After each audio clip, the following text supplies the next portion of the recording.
Tatapusin ko muna to. Guys.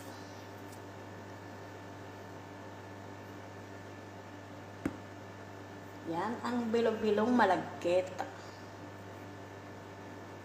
Wala kasing mabili dito na ano ba yun? Malagkit na itim. Puro puti ang nandito.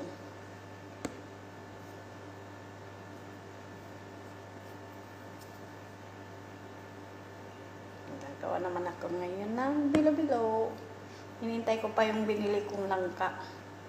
Saka kamuti. Pabili ako ng kamuti. Saka langka. Para masarap. Para sa susunod na Huwebes, may matira, igagawin ko naman para sa mga kaibigan ko doon.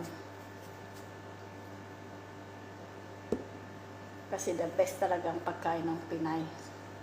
Kahit ano pang pagkain dito, number 1 talagang pagkain ng Pinay.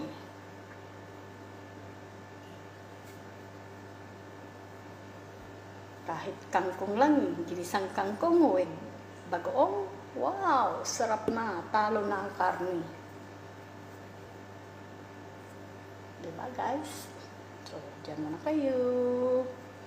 Babalik ako.